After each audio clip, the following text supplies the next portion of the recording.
back to the final day of Conference 3.2 on the role of social entrepreneurship in driving positive change. Firstly, I would like to thank the Strategic Alliance team for making all the efforts on the back end and organizing such a glamorous event this time, where we have entrepreneurs from all walks of life and various nations, obviously. We hope you all had a restful evening and are ready for another day of insightful discussions and valuable learning. Absolutely, Sharon. It was an incredible journey exploring the topic, so let's continue our discussion and hope everybody enjoys it. Our first speaker of the day is Mr. Sameer Ranjan, a visionary leader and product innovator with a passion for driving positive change through technology. As the Chief Technology Officer and Director of KitKat Corp, he has spearheaded the development of data and AI-led products for various industries. With patents on AI algorithms and a master's degree in data science, Mr. Sameer brings a wealth of expertise to his role. He is also actively involved in mentoring startups and exploring new horizons in tech innovation, and his commitment to innovation and social impact has positioned him as a thought leader in the field.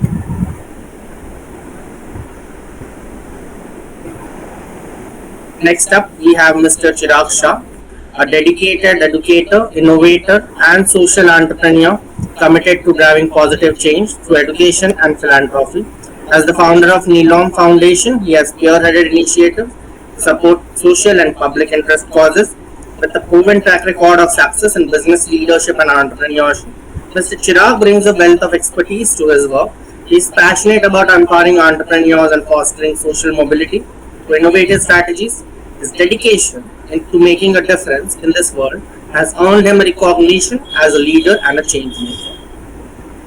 Moving on, we also have Mr. Dhananjay Sivathasan, a visionary entrepreneur dedicated to fostering positive change through innovative ventures. As the Chief Executive Officer of Parenthood Global, he leads a dedicated community committed to nurturing the journey of positive parenthood. With over a decade of entrepreneurial experience and a background in mathematics, he brings a unique perspective to his work. He is also passionate about leveraging business for social good and believes in transformative power for entrepreneurship. Next up, we have none other than Miss Toni McCullen.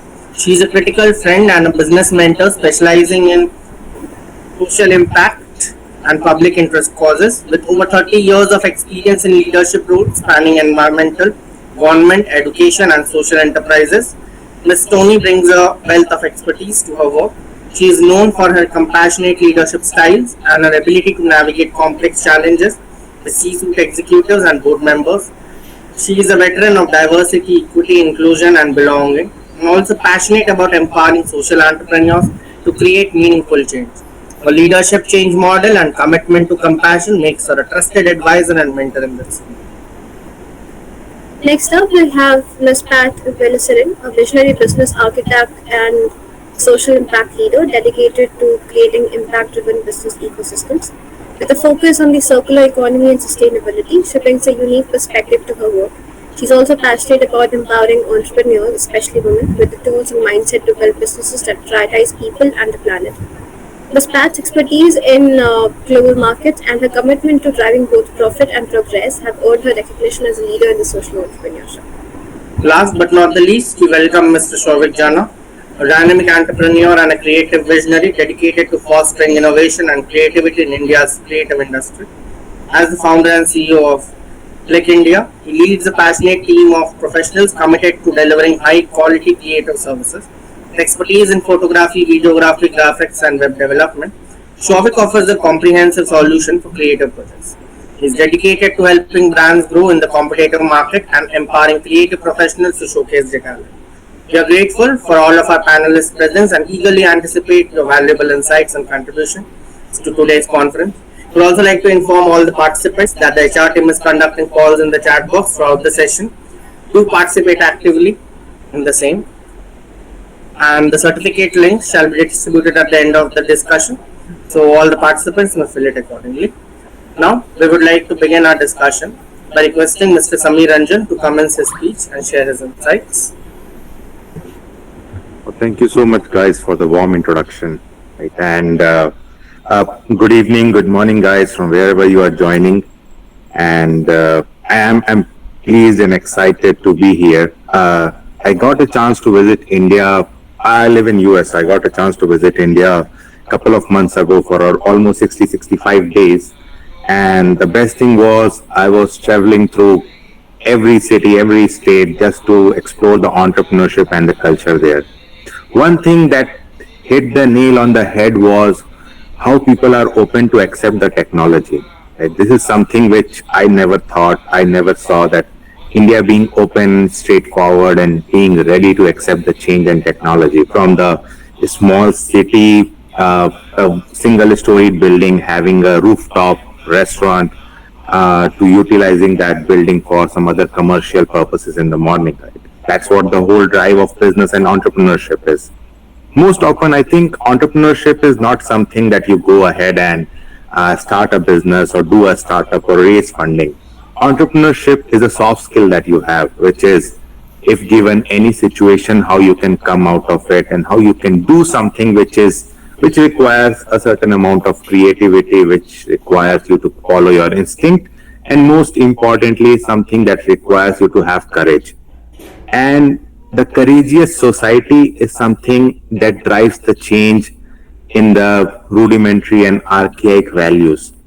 And I think I see that happening around the world, not just in India, because now people are open to understand what information they are getting. We live in a world where Instagram is better coaching institute than any coaching institute.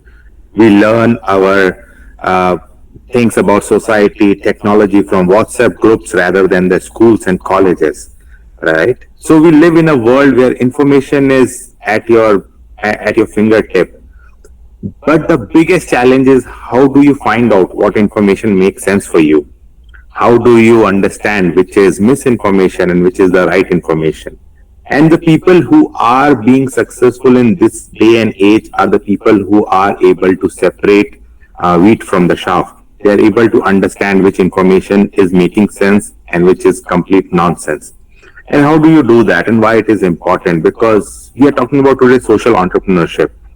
Uh, Entrepreneurship in general is about creating a system which can generate some value or drive some revenue. But social entrepreneurship is not about that. Social entrepreneurship is about how you can create a society which is helping each other grow. And when you are looking at that perspective, it's never about profit and loss. It's about how genuine you are, how truthful you are, and how you are able to attract people who never thought that they are part of the system. I live in a society now which has been divided on the basis of color, which has been divided whether you originated from Eastern Europe or the Southern Europe, whether you came from East part of the Africa or the South part of the Africa, and based on that, people have divided each other, and that division usually causes a huge gap in the societal earning, gap in how people recognize each other, and how people start fearing each other. But when I see a country like India, right, where there is already, everybody looks almost same, and we have a lot of division within the same country, because India, I never think of it as a single country. I think it is a perfect balance of when you can have multi-nation in a single nation, right? You travel to north part of the India and you can see a different business model there being applied there. You go to the south part of the India, you see a different business model people are applying there. The best part is both of those models should not exist in theory in a single place, but we have a country where it exists, where it runs functionally. And why? Because I think we as a society has evolved too much. We as a society has learned too much how we can create a system which is a perfect harmony and where people can live with each other. So, little deep diving on that topic, we usually think that the opportunities are something that is created by entrepreneurs, right? That entrepreneurs will go out and they'll create the opportunity, and that is the only way to lead the life, right? That leave your 9 to 5 and start your startup, right? The issue is that's not the perfect balance that society can live in. The perfect balance that society can live in is usually determined by how much a society is accepting of each other. And how do you find whether it is accepting of each other? When you have certain idea, you go, you implement that idea, and nobody is now questioning whether you should have done it or I should have done it. But people are saying that, thank God, it got happened. And when you live in that kind of society, then that society is running into a different kind of economy. Interestingly, this morning I was listening to something. If you don't like the rule, follow the rule, reach the top, and then change the rule. And I think that's the game which people are playing nowadays. And that's the best thing that could have happened, right? Uh, you didn't like the rule, you went into that job, you followed that rule to a point that you understood why that rule exists. And be it a job cycle, be it a public sector unit, be it a simple business of retail stores, right? Now every retail store is going online. Uh, what it will help and how it will help, it will basically change the dynamics, because a person who is sitting on the smallest part of the country can now have a supply chain connection so that they can sell it around the world, right? Most of the better economies of the world depends on the export and import ratio. And if we have to change how our society looks like, how our narrative looks like, we need to work very hard on export and import, and not just of commodities, but of the knowledge. India has always been known as someone who has provided the IT laborers to the world. We never provided the knowledge workers, we provided the IT laborers, yet the most amount of big CEOs are from India, right? Why? Because we never projected us as we can provide the knowledge resources. But what if we start providing the knowledge resources? What if we don't have to provide? We start bringing in the knowledge resources from the world, right? Yes, I know we are already densely packed in a country which has not lot of area, but I still think that in a world where everything is digitally connected, you don't need to actually bring anyone anywhere. They can sit anywhere on the world, yet they can work in your company. I'm sitting in USA and might be talking to the college kids in India. And why it is possible? Because of the technology. And a country which accepts technology grows much faster than anyone else, because technology is something which connects the thread between what was old, ancient, and preserved, and what is new, modern, and futuristic. And if we can bridge that gap, we will not see just change in how we are spending money, but we will see the change how people are perceiving money. Money is a commodity. Money is something that is exchanged like an energy. Money is not something which you store and you think that it will grow. People now have started understanding compounding. Even if on a surface level, that's a big thing, because I have traveled across the world and I have seen people not understanding economy and being in a debt cycle, and eventually when the debt bubble explodes, all the economic recession or the forced recession or the perceived recession happens. And how we can prevent it? When we start influxing cash on the middle market and the lower middle market. And when that market grows, the society grows. Interestingly, one of the observations this time I saw was the number of kids going to the school from the lower economic belt, and they graduating and they're completing college, and basically they are creating a better lifestyle for the people whom that they never thought they can have any lifestyle. And when people start doing that, I think it will basically suppress the burden of the economic gap that we have. I'm not saying that we will have all the riches in the country and there will be no poor. That is the societal balance. We will always have a huge economic divide. But one thing that will happen is, when the divide is not too big, the amount of conflicts that are happening due to economy goes significantly down. And when those things goes down, then you show the character whether you as a society or we as a society can grow together. There are a lot of issues which needs to be addressed, be it agriculture, be it proper education, be it clean water, be it clean air. But those issues can only be tackled when you have had a better food, a better roof, and a better society to grow in. And if you have all those things together, I think then it will make a sense to talk about how we can change the rules of the society. So as a country as a whole, and as whole world watches India, and as whole world watches the countries which are developing, I think this is the time to set an example of how the developed nation should look like. Rather than being the capitalist, we can be the socialist that drives the capital in a way that society grows, the environment grows, and at the end of the day, where everyone grows and our conflicts are on the side look on how we can grow faster, grow quicker, and grow efficient rather than how we can create a new way of economic divide or a new way of society divide. So, being said that, I'm very excited about the new future that is coming due to AI. I'm very excited about the young kids taking the ownership of changing the society. And yeah, I think we are there. I think we are at the catapult where we are ready to get launched into the new space. We are creating. One thing I heard in my early career days is if nobody is giving you the table, you create your own table, you bring your own chair, and you start making a new journey for yourself. And I think India has done that, and I'm very proud of how it is happening. This is the role of entrepreneurship. This is what entrepreneurship is all about, creating a solution when nobody is going to give you a first chance and nobody is believing in you. And if we are doing that, I think we are on the right track.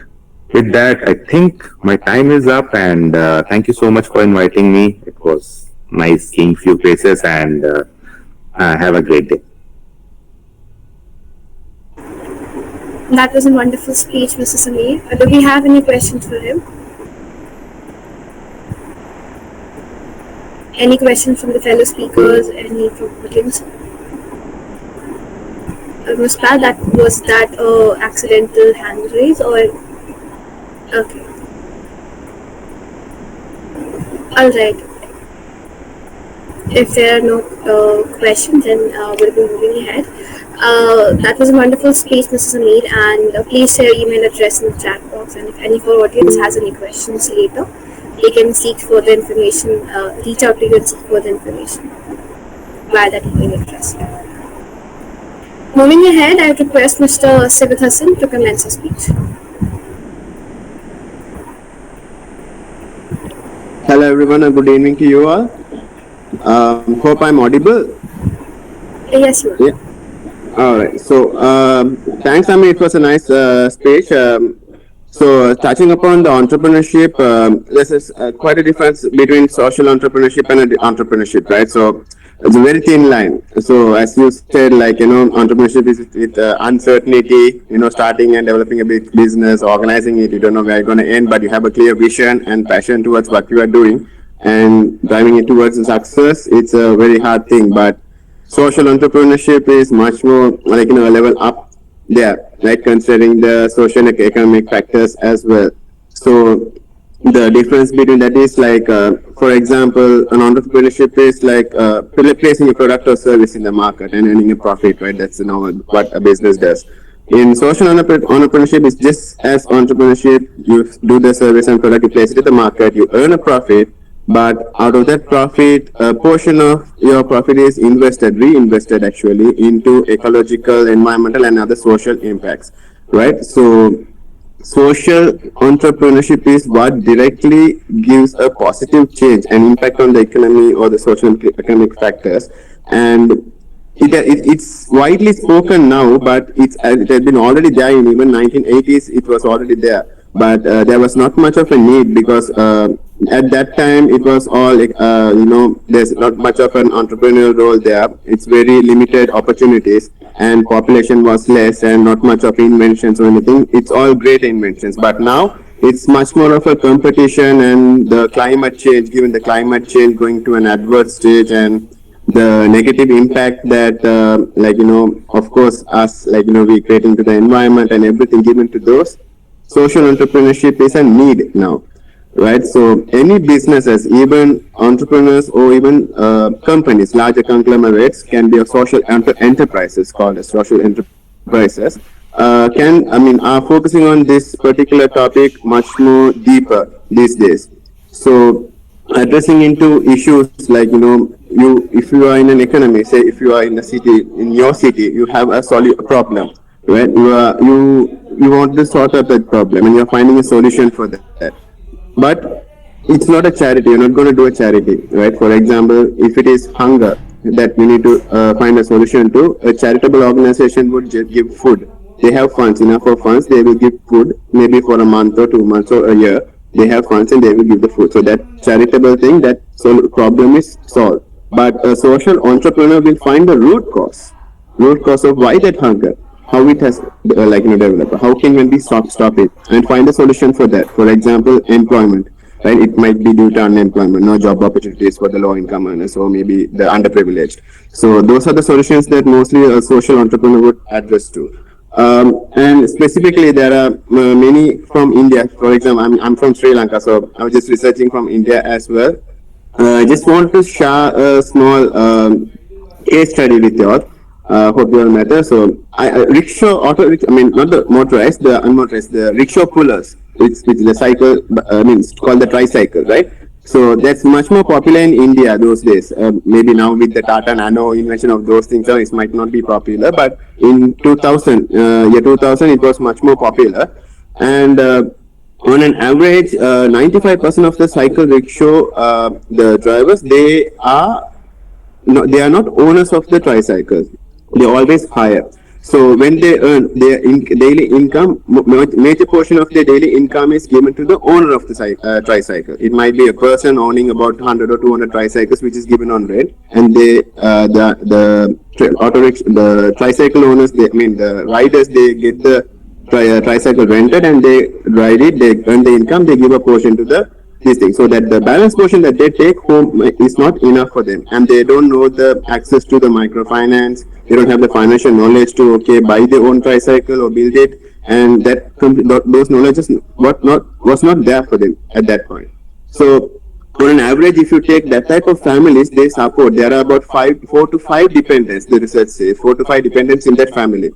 So how are they going to support the family? It's going to be completely lifelong. They are going to be workers. They're not going to be the owners, right? So there was a guy called, I'll tell you the name in the latter part of the research. So what he did was he formed up a company, actually a bank, a microfinance type of bank, and he got some funds in it. And what he did was he leased out with a very minimal interest, and he leased out this tricycle, and he built this tricycle in his own factory, where it was better, comfortable, and much more convenient for them to ride and all, even for the passenger as well as the rider.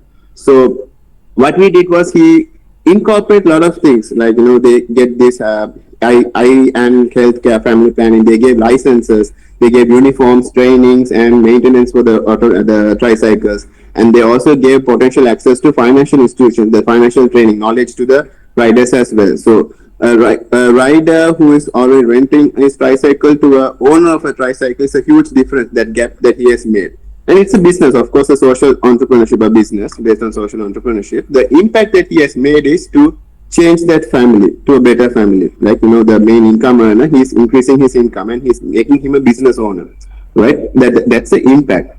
So what he did was he touched upon these 3 main things: social, entrepreneurial, and economic pillars of the cycle rickshaw, the riders. And then he also succeeded in that, and he started in a small city. I think it's in Varanasi or something, somewhere in India. He started in a small way, and it was a huge success.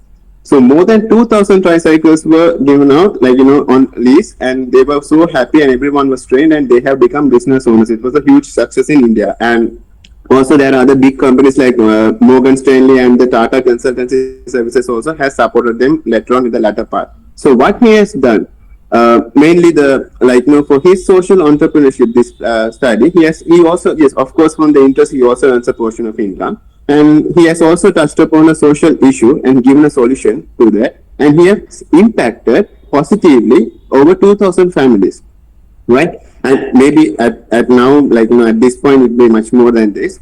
But the ecosystem, the ecosystem that he has built has supported a lot of families in India. And it's not only the support given to them, it's the economy of India, right? He has indirectly supported to the economy of India as well. So why I iterated this is because when you take social entrepreneurship, the role of government to the collaborations, funding institutions, everything is important there. The sustainability, more of a sustainability. That's why I said it's a charity to social entrepreneurship. There's a thin line. It's for profit. It's not non for profit. It's for profit and sustainable, much more sustainable more than a charitable organization.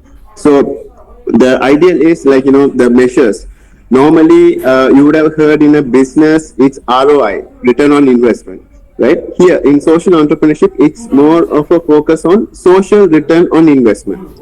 You take the investors who would like to work on these investments and all, they more focus on the social return. Where's this money going to? What is the social impact that's making this change? Well, of course, there is a profit generated, but what's the social impact on that? It's measured. How many lives impacted positively? How many families were supported because of this? So these are the difference between an normally running business to the social media, which is currently a huge need now, especially when it comes to climate change. It's a huge need. You have this air pollutions in, for example, if you take in my country, if the gender change, the weather is not stable, right? The seasons have shifted, climate change. Globally, it's like so many seminars and the conferences are happening to talk about this climate change and all. So building a green concept, taking your business, even if you're a large conglomerate, having factories and everything, reducing your carbon footprint, that is also a kind of a social entrepreneurship within an enterprise.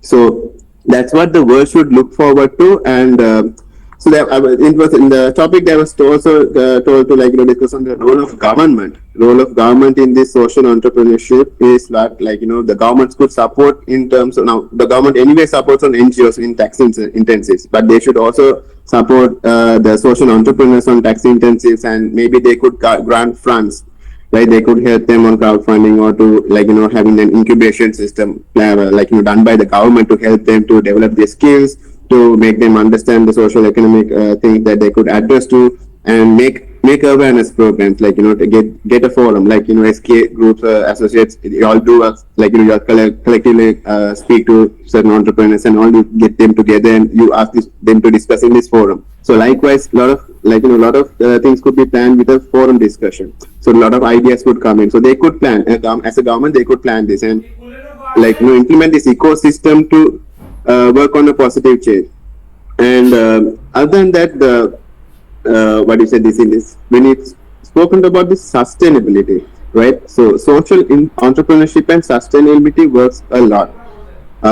So this is not working on maximizing the profits. So there is profits, but it's not working on maximizing the profits. And the stakeholders are not only focused on profits; they also focus on the social impact. So the finance part in this is very important for sustainability. So the earned income, how we are going to make your revenue model sustainable, right? Because this, even though you are supporting the system, it's not charity supporting. You are making a change. So that difference, I have seen most of the entrepreneurs, social entrepreneurs, sometimes they will be going in a wrong track where they are focused on helping people. Yes, of course, it's all about helping people, but not only that, we have to on the other side work on the revenue stream as well. So that's what the important thing I would like to highlight as well. And eventually, just in conclusion, as we navigate the complexity of our world's most pressing challenges, let us remember that this social entrepreneurship stands as a beacon of hope, harnessing the power of innovation, empathy, and collaboration to create a brighter, more inclusive future for all, right? So with the support and partnership of governments and communities, especially individuals, we can still continue to build a world where purpose-driven businesses not only thrives but leads the way in making a lasting positive impact. So, given to all the social entrepreneurs here, I hope you will do good to the environment and as a social economic factors considering everything, the businesses and all. Thank you, and thank you for the opportunity for me, given to me for speaking in this forum as well. Thanks.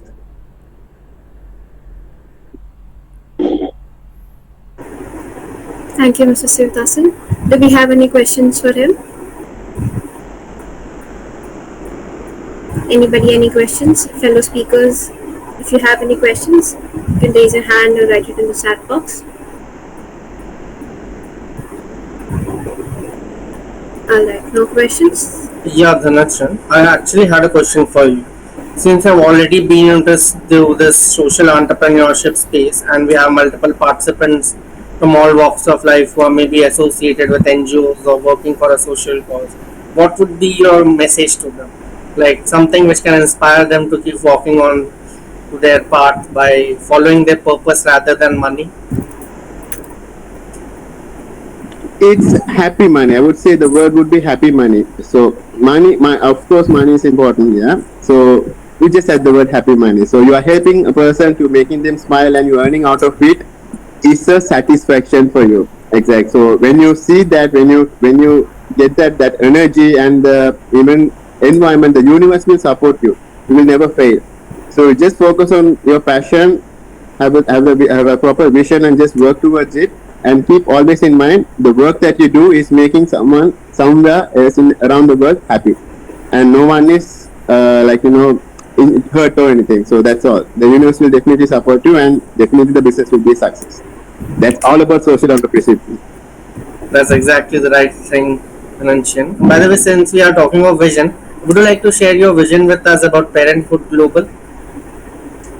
Exactly. So Parenthood Global say the word Amma and Appa, right? They are the ones who brought us here to the world.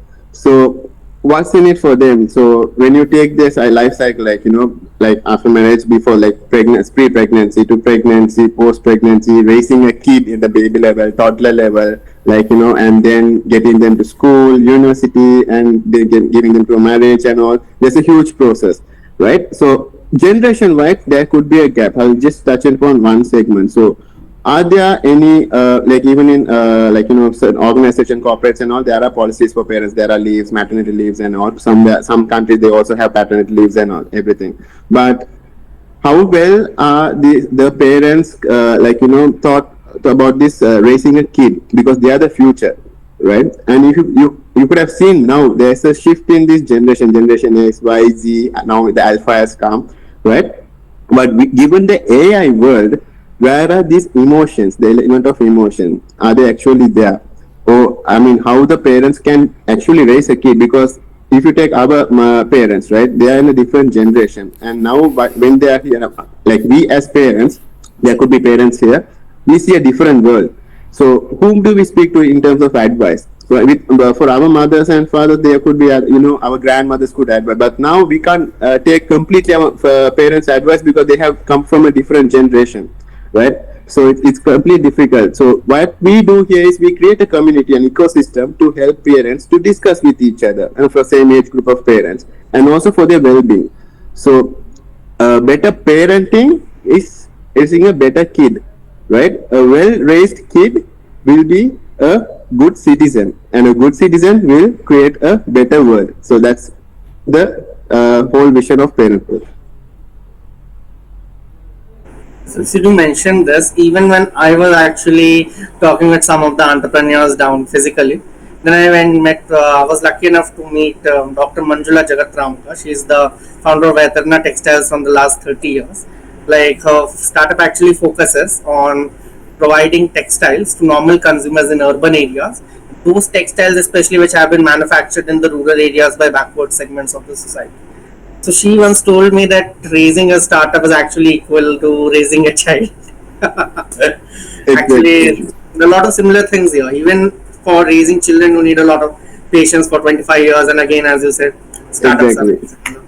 So again, that was a great knowledge point from you, and thank you for your contribution. That Thank was you, actually thank you. great. Yeah. Anjali, I think we can proceed.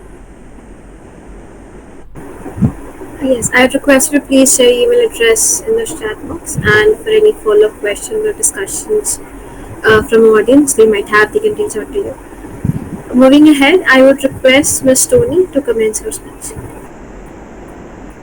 Hello, good afternoon from the UK. Hopefully you can all hear me clearly. I will just share some slides if that's okay with you. So just bear with me a second and I'll get the slides going. So my name's Tony McClelland and I'm a critical friend and a business mentor, and I'm going to talk to you about the role of social entrepreneurship in driving positive change, but not only positive change, but but lasting change with impact, because that's really where we're moving to now. I'm a critical friend and a business mentor. I work specifically with social causes and public interest causes. And so what I do is I take all of that learning at the sharp end and bring that 360 degrees back to those that are starting out in business. So I've kind of captured this as the responsible social entrepreneur, that really the foundation is thinking about it as a compassionate business. So what is a compassionate business? The definition is a compassionate business is one that is considerate and takes positive action for people and sustainable development. It is one that is purpose driven, values led and socially conscious, and makes all decisions that is in the interest of everyone else. So very much like my previous colleagues that have been speaking, they've talked much about sustainability and social entrepreneurship rather than entrepreneurship. But if you think about it also as a compassionate business, as a foundation, you are setting the way. If you think about it as well as if there was another pandemic, would you survive? So, really, this is a belt and braces approach to a sustainable and lasting business that is really going to create some impact. So that's compassionate business. So I just want you to really think about it in the fact that we are all interconnected, and to be a sustainable in business, we have to consider the wider impact and much more than ourselves. What do I mean by that? I mean that any decision that you make is affecting not only yourself, it's affecting others around you, your staff, your stakeholders, the community that surrounds you. Globally, there's a global impact. So really think about how connected everything is. And that's the thing that you need to really do if you're a social entrepreneur just starting out. Really think about it from that perspective. There's a real responsibility there. So I've got a compassionate leadership and framework model, and it is focused around the 4 Ps, the 4 pillars. So if you use these 4 Ps as your foundation, you are setting yourself up for a really solid foundation in business moving forward. And I call them the priority Ps. We've got purpose. So what is your vision, mission, and your values? Yeah, really think about your purpose. You need to be purpose-led. What is your mission? Be clear on your vision. Make sure that you're leading others with your vision. And what are your values? When I think about purpose, I think about 4 particular things. When I think about the Ikigai and the purpose Venn, there's 4 real areas. What does the world need? What can you be paid for? What do you love? And what are you good at? Quite often people get into areas where they love, but they're not necessarily good at. Yeah? They're excited about their project, but no one else is excited with them. I think about the fact that I absolutely love singing. Does the world need it? No. Can I be paid for it? No. Am I good at it? No. So really, let me keep that to myself. So really, when you're thinking about your purpose, think about it in those 4 areas. We've got people. Think about the people, organizational culture, how you're going to deal with people, workforce development, and all of those strategies that you're pulling together in terms of workforce, religion, culture, how people can advance within the organization, how you're going to pay, reward, any specific leave that you can give, any training opportunities. It's all within that workforce development, but it also includes the stakeholders as well. We've got the planet, which is the 3rd P. We've got environmental causes, social causes, sustainable development goals. How are we thinking about sustainability? Because if there was another pandemic, you're not going to be able to survive unless you have these as the core of your business. And we've got the profit, performance, the profit or performance, whichever the status of your company is. And we've got PESTEL. You need to think about the environmental, what's going on environmentally, and technology as well, which is the T. We've got to think about the fact that we are in that digital era. So really, when we're thinking about profit and performance, we have to think about how we're using the profit. And a previous speaker spoke about how much you're putting back into your business, or if you're a public sector organization or publicly driven, then it may be measured more on performance. And when I say performance, really be thinking about not only your outcomes, not only your output, but your outcomes and your impact, your lasting impact. Quite often in this space, I see so many people focusing on the outputs. We can all count to 80. But what's the lasting outcome and impact that you are creating? So really give that some thought. So those are the 4 P's, which are fundamental. You've got your leading strategies, which are interlinked again. You've got DEIB, which is diversity, equity, inclusion, belonging. And I put the C on that for compassion as well, because these are the pillars that will hold up a compassionate business. ESG, environmental, social and governance, which is about the money. How are you governing the money within your organization? Corporate social responsibility. It's not just about the people within your organization. It's about the extended, the people that are related to your employees, your immediate community that you think has got nothing to do with you. You could be the largest employer in your community. So think broader.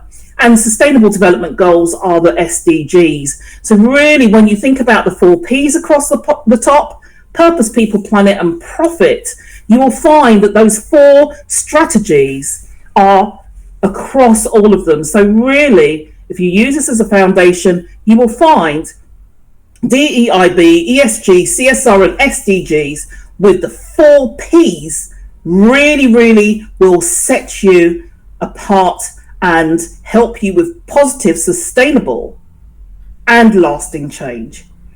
Okay, so just a quick moment. If anyone's not familiar with the Sustainable Development Goals, you've got 17 of them. So when you're setting up your business, make sure that you have 1 or 2, if not more of those, underpinned within your core agenda, your core mission. Is it about quality education? Is it about gender equality?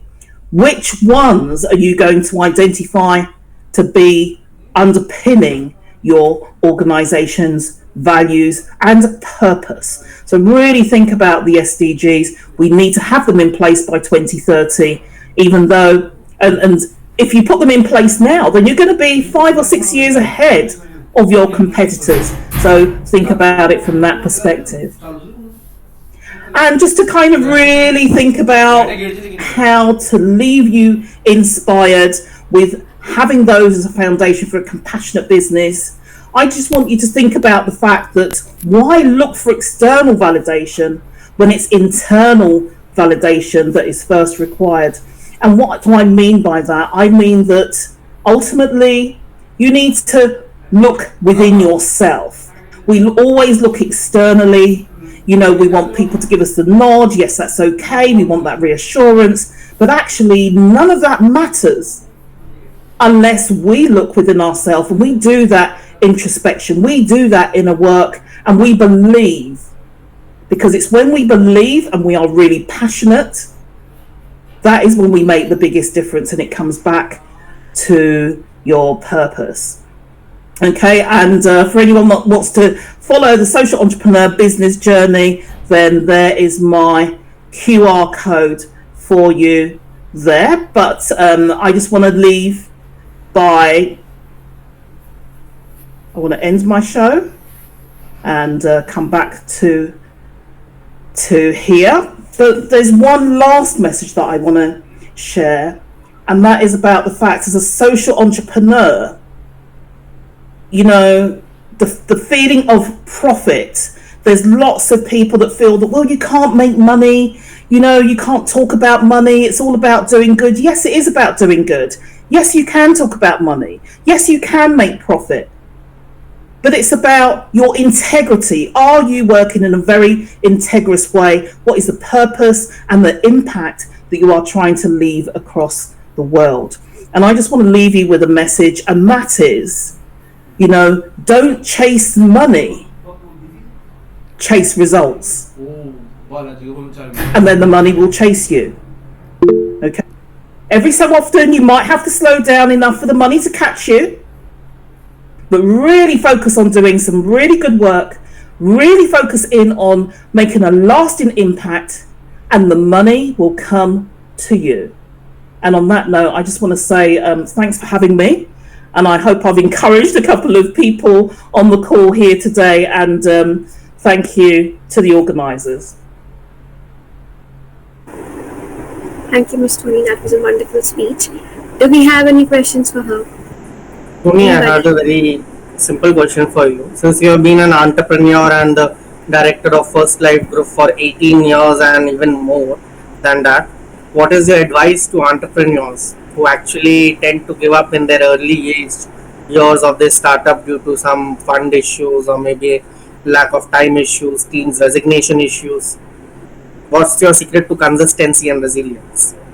I think really, when it comes to resilience, you've got to, whatever you do, be really good at it. And this is where it comes back to your purpose. There's two things that I say to start out with, and that is your purpose. Be really clear, be really driven, make sure that you have a story and you're passionate about it, because with passion comes commitment and all of those other key things. And make sure that you understand the financial side of things. When you understand the financial side of things and you know what you're working towards, you'll know what is possible, what you can do and what you can't do. And when you bring those two things together, that will really, really help you in terms of your focus. You know, whether you're in a role or not in a role, it will start you off on a clear roadmap. So I hope that's been helpful. That was a great one, Tony. Yeah, Dhyanchand had a question, I think. So I just want to put a thumbs up. Accidentally put the raise hand. Okay, no issues. And plus, above all of them, Tony, since you have been a business mentor too for the 18 long years, what is your advice to entrepreneurs who want to begin their startups but always are anxious about the fact whether their startup will stand and persist in the market or not?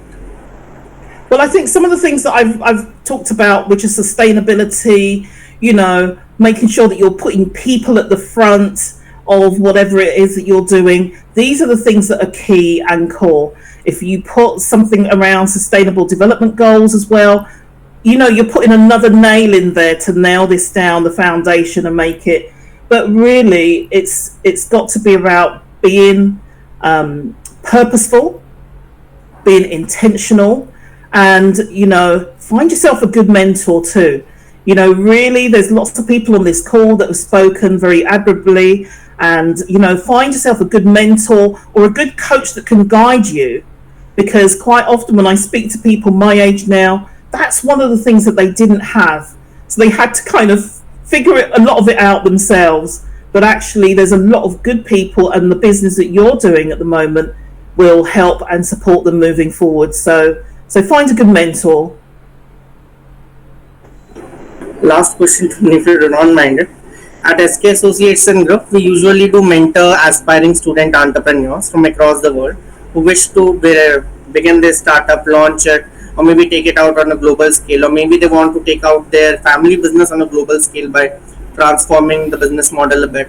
So again, we encounter a lot of issues such as market research issues, sales, the most important and the most prior of all, from my perspective, talent acquisition, team building, sometimes even legal issues that the clients are not able to face or manage.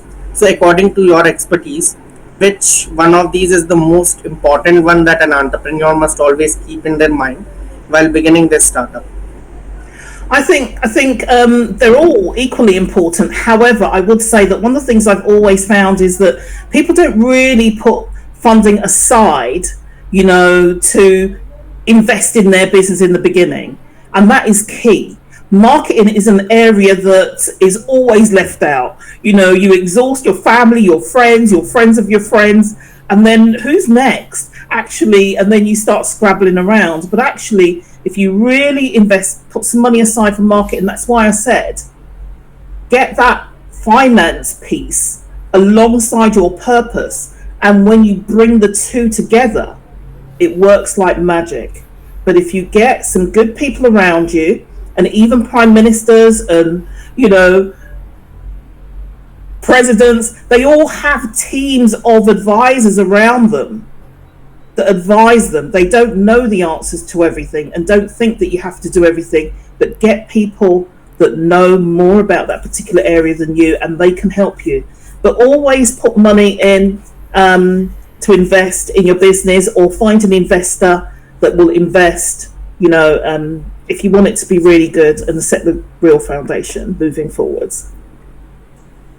That was a great response, Tony. Anjali, I think you can take over from here. Thank you. Yes. Please do share your email address in the chat box. And if any of the audience has any questions, they can reach out to you.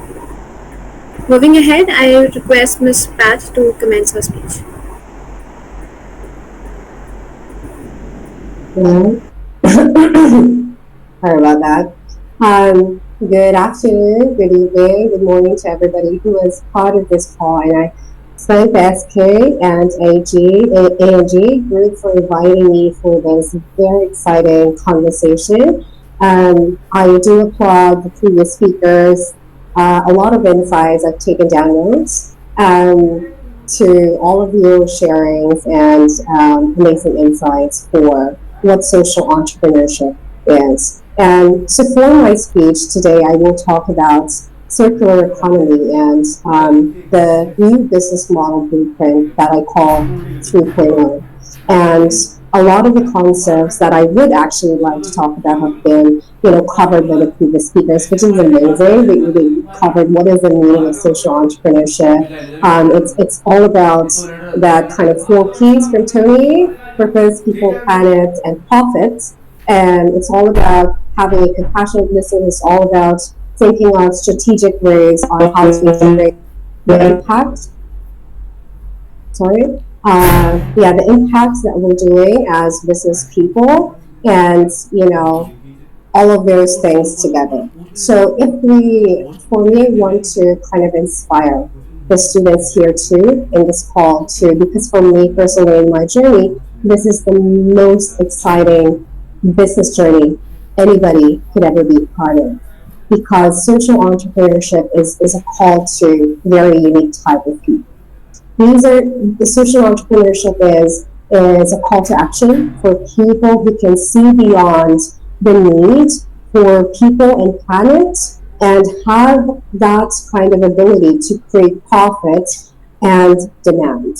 So the CEO at SK previously asked about, as a startup social entrepreneur, what are the things that I need to prioritize? And one of the things that, we talked about compassionate leadership, compassionate purpose, but at the end of the day, I want to kind of invite the students in here to think about the aspect of business, right?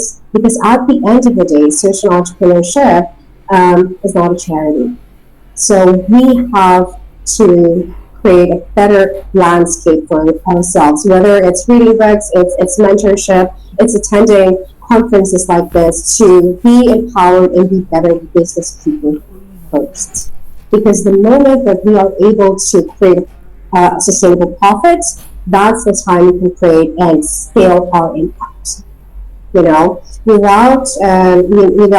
capital, you can't create more jobs. Without the capital, you can't source for more ethically sourced organic foods, organic clothing, and all of these things, right? So social entrepreneurship at the end of the day is really a more challenging call to action for us as business people, right?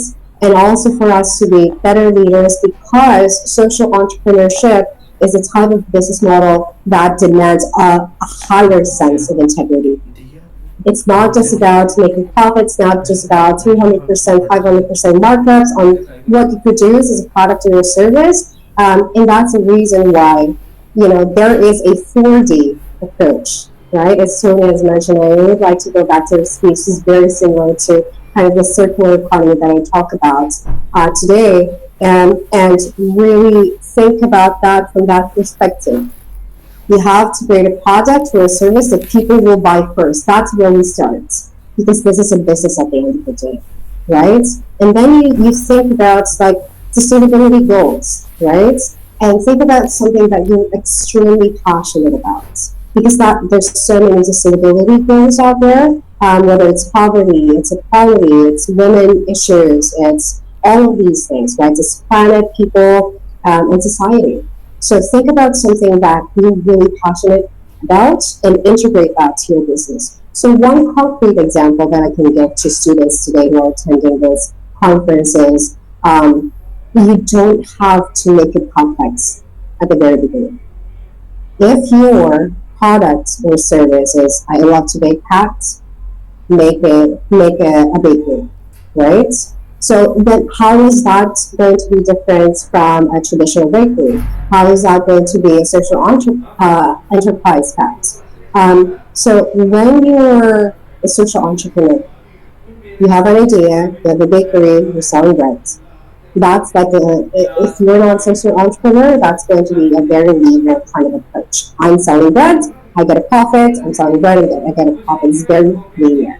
As a social entrepreneur, you get that kind of 4D approach. It challenges us to think of more strategic ways to expand our impact and outreach. So you've got the bread, you've got your product or your service. So the next question is, what is my impact? So whether that is associating one bread for charity, or one bread equates to one plant being planted somewhere, right?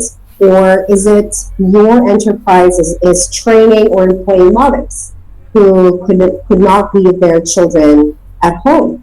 Or is it like sourcing organically healthier products for your bread, right? That doesn't hurt the planet. Or is it giving opportunities to people or people who do not have access to education, to jobs? Is that the kind of social enterprise that we want to build? And that's a difference. That is a difference between having, I have an idea, I have a product, I have a service, I want to sell it, there is a demand, I want to market it, I want to take amazing pictures of the bread. That's the end of the story, right? But as social entrepreneurs, the challenge is higher. It's more exciting, and so we are called to think of bolder, more exciting ways to solve the problem and then provide impact. And when we talk about impact, think about it from a sustainability perspective. It has to be something that changes people and planet. Hiring someone who doesn't have access to education, who doesn't have any kind of culinary experience, right? Because you have that intention to help people, makes you an amazing social entrepreneur, right? Because you are creating not only the product or the service to provide to the market, but at the same time giving opportunities for people who might not have that kind of access at the very beginning. So for me, that is what social entrepreneurship is. Kind of having different perspectives, being in the trenches with the community that you want to impact, right? When we say impact, is about creating positive change, right? So again, going back to that scenario, going back to that example, if you want to help a community that doesn't have access to really good paying jobs, and you're creating a training for them, you're creating an opportunity for them to get hired and to be part of the system. That's an amazing leap and bounds that we can make as social entrepreneurs. So I would say, to sum it up, we are in a space of amazing opportunity. As social entrepreneurs, we have the capacity to make an impact, make a change to thousands and thousands of people, just coming in from where we are, just coming in from what we can do, and just coming in from our innate talent and innate, greatness, and being able to find opportunities and devise ecosystems and devise solutions that not only create amazing, purposeful, compassionate products and services out there for the market to enjoy, but at the same time create that kind of impact for people or the planet. So yeah, I do. My final call to action, especially for students attending today, is be be excited for the challenge. It's one of the most challenging, aspects of social entrepreneurship because you're not just solving one thing. You're solving different things at the same time, but at the end of the day, it's the most rewarding thing that you can experience because you know that whether it's people or planet that you're focusing into, like for example, in this case scenario, it's people, you know that at the end of the day, you can change at least one life. And this one life can pass the positivity towards another person, and that kind of like rolls over that positive impact to hundreds and hundreds of lives over. So thank you very much. That's all I can share with everybody today. Thank you for the group who invited me to be part of this conversation, and I hope I was able to inspire a lot of students too today in taking the challenge and taking a leap of faith and believing in yourselves into finding ways of like, okay, I can make this happen. I can see someone suffering. I can make that happen because I am able to become a better business person through social entrepreneurship. Firstly, what a great speech, Pet, and I think we have a question for you in the chat box. If you can just. Oh, okay.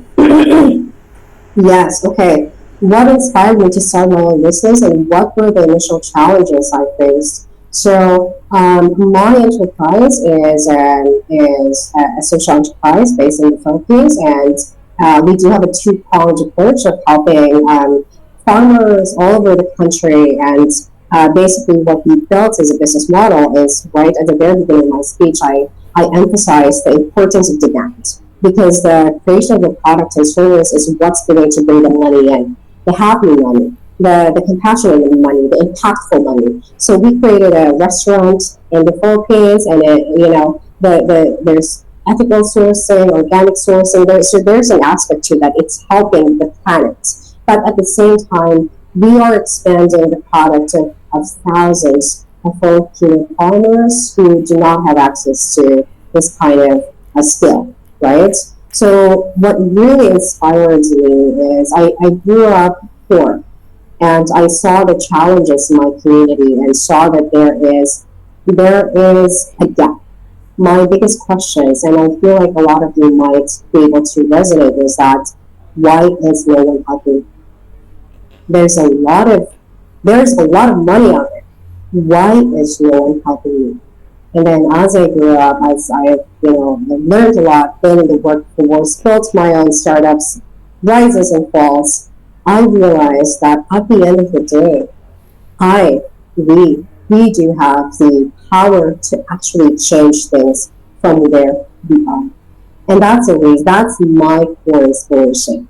What are I like what Tony has mentioned earlier, like looking at your core skill sets first. You love singing, but is that something that is going to make you profitable? So find something that would create a demand, create a value for the market first, and think about how you can become a business person, a better business person, so you can build a model that you can scale and that would allow you to impact people. So that's what really inspired me. One of the biggest challenges that I've experienced at the very beginning, I would say, is I think a lot of entrepreneurs would experience this is capital, right? Capital and demands.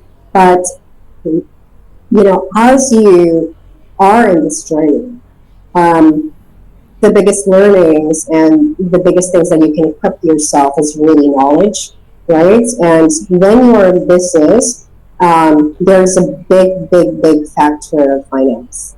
And as as other speakers have mentioned too, the value of understanding your numbers, right? Where do these numbers go? Where do these numbers go? Because without profitability, we are not a social enterprise. We are just, there is a purpose. So for social entrepreneurs, there is a bigger drive to create change. So there is also a bigger responsibility to understand what business is. What is the business model?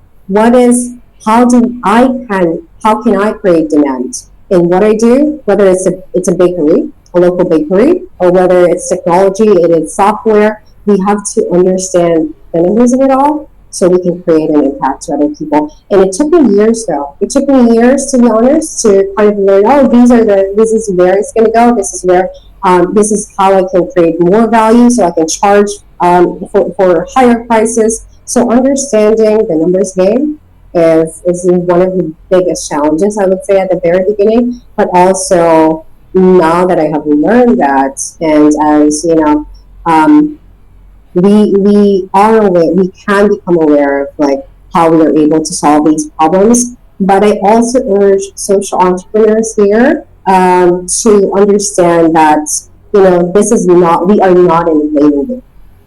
If you ever catch yourself to say, oh, it's because people don't understand what I offer, it's because of people, right?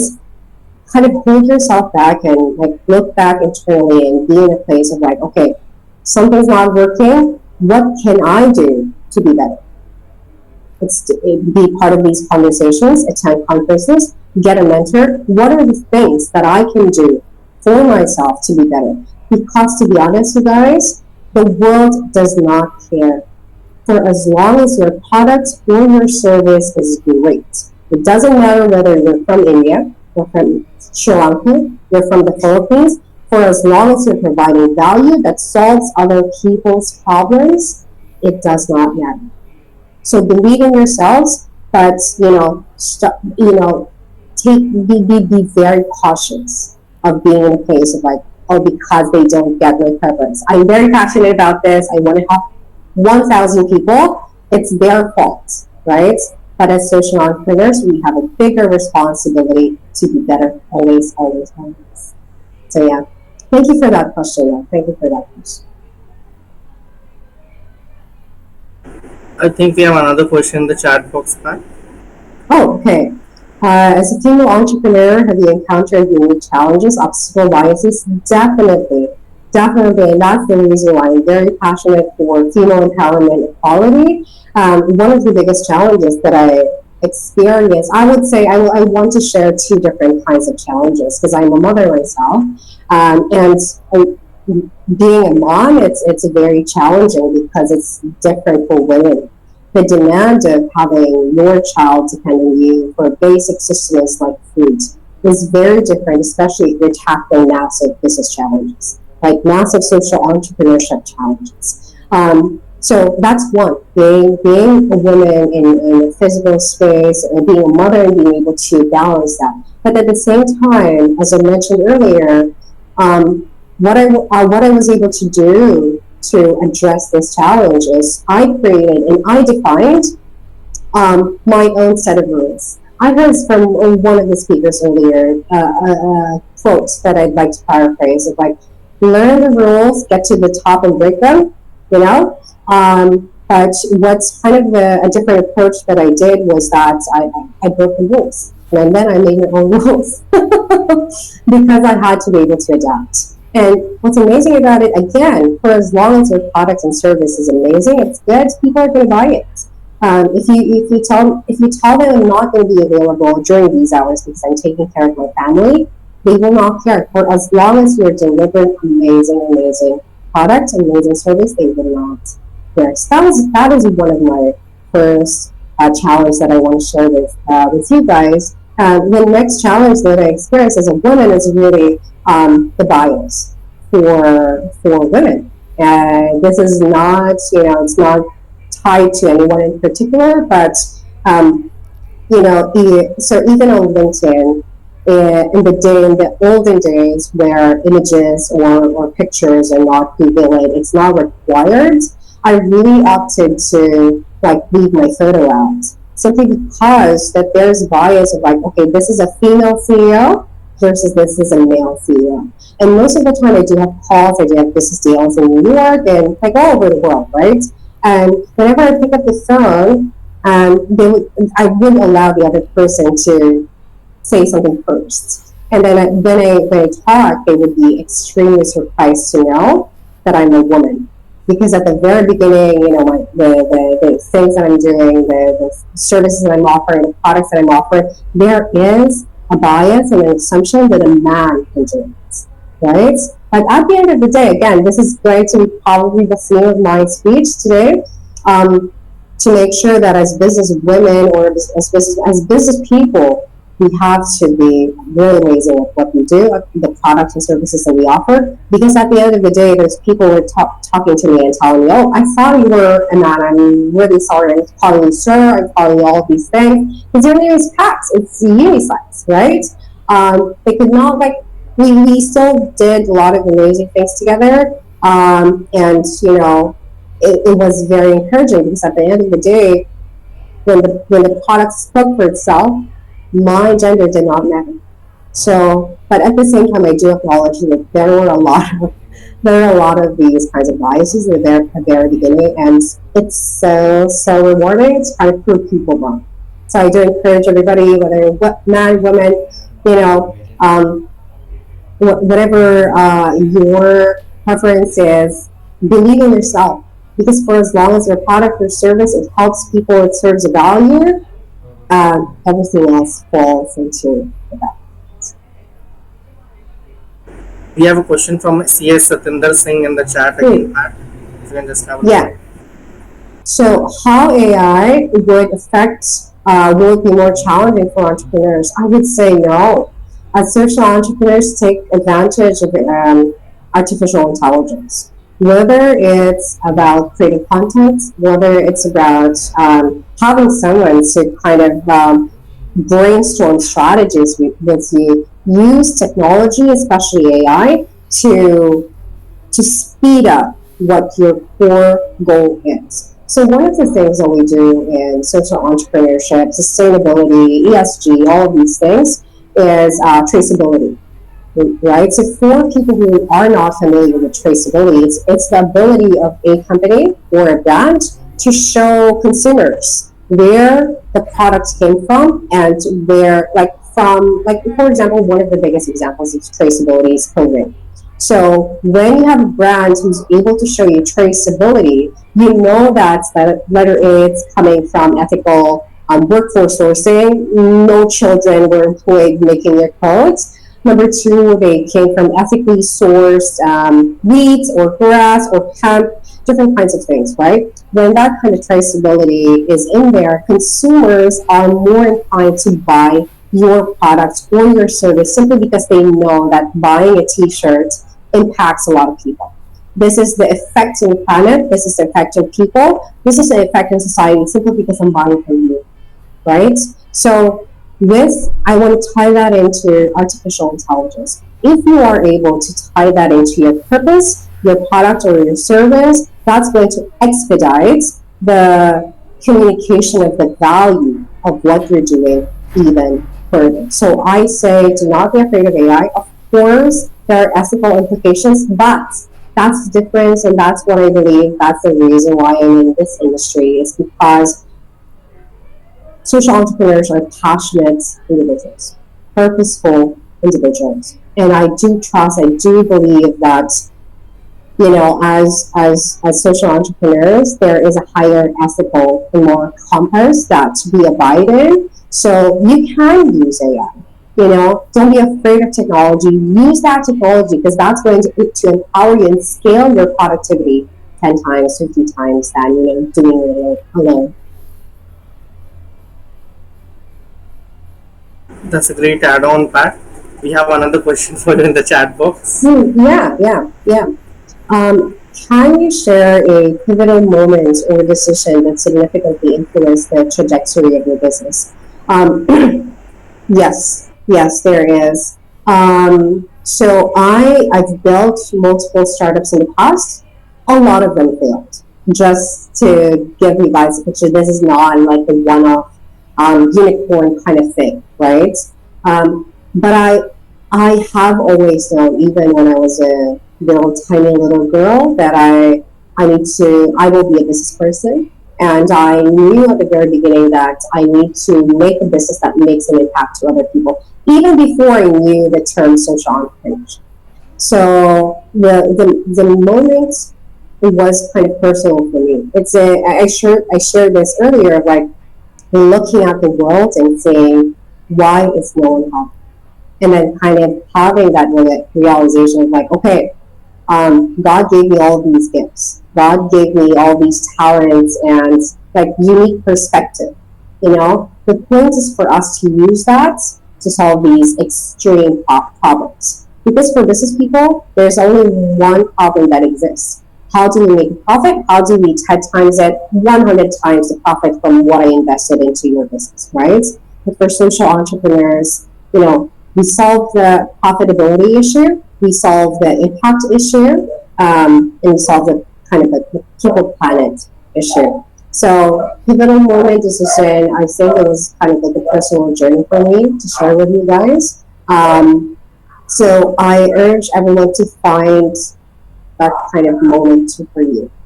To explore, be in communities where, like for example, my work with farmers, there's a lot of times that we are in the trenches with them.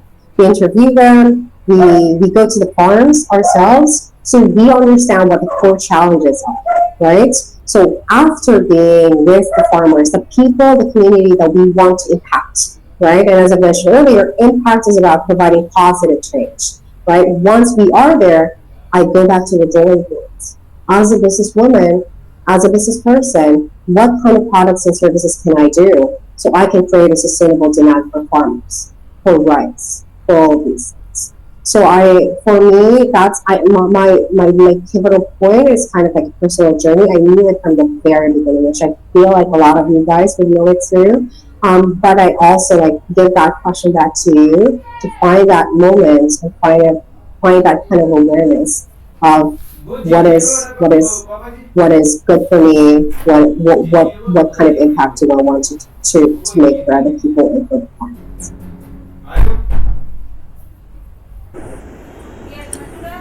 Okay, that's great, Pat. I think we have a last question in the chat box.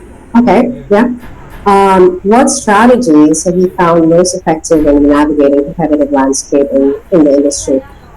So I talk about creating amazing products and service. That's kind of the underlying foundation. But this one strategy is my favorite important thing.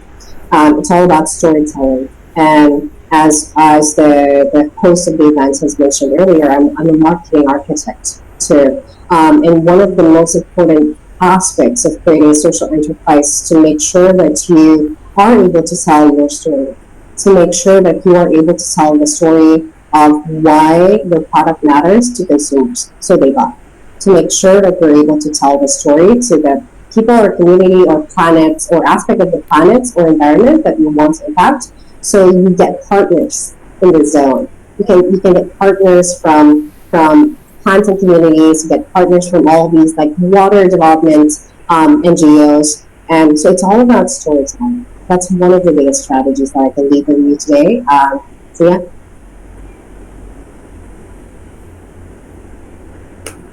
That was a great response and a great time talking to you, Pat.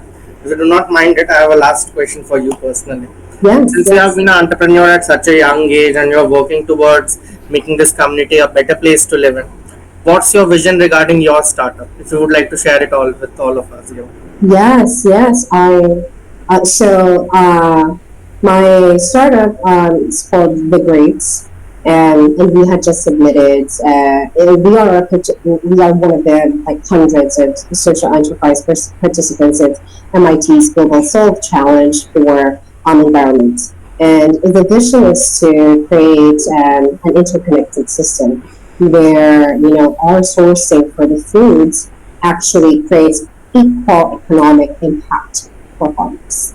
Because farming community, these farmers are actually the people who make our foods, right? But then, like, if you're going to take a look at it, the farmers are the ones who are most deprived, who are oppressed economically. They can't pay for their houses. They can't all of these things. They can't bring their children to school. They can't bring them to college because the economic access for them is very limited, right? The purpose for the Greats and my startup is to make sure that we have a very circular economy.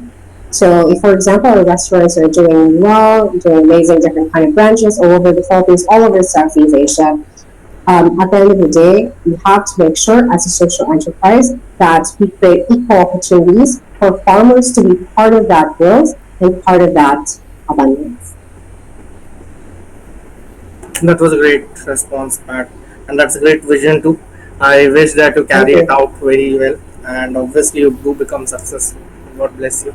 Thank you. Thank you. Thank So you so again, much. moving ahead in the league today, I would like to thank all our panelists for joining us, and I do hope that everybody gained some knowledge from this conference. Looking ahead, we are excited to announce that our next conference will be held in May on the topic of effective entrepreneurial leadership and management strategies. We hope to see you all there and engage in insightful discussions. Till then, I would like to take all of your leave by making three specific notes. First one, the participants may fill the certificate form link for all of you that will be shared in the chat box from the HR team. Vaishali Shri, if I'm audible, please do share it. And it will also be shared in all your groups so that you can just fill it out. To fill it out before midnight tonight to receive your certificates of participation for conference 3.2 on your mail. And as for the attendees, your certificates and the rest of the publication things will be released post this conference. I would like to thank all of you once again for engaging into this conference and making it such a wonderful event with all your presence. And I know attendees, 1.5 hours could be very long, lengthy, and obviously tiring. But thank you to all of you and your learning spirits that we find that you join us again, even on a 30-second conference. So thank you again, and we look forward to reconnecting with you at our upcoming conference in May. Do subscribe to our YouTube channel, follow us on Instagram, Facebook, and LinkedIn to stay updated with all our updates and our upcoming conferences, and also to receive the recordings of this conference. And we do believe that all of us have the potential to begin our startups and do something of our own. And we also wish the best to all of you for your startup journeys. Goodbye and have a great day. Thank you, everyone.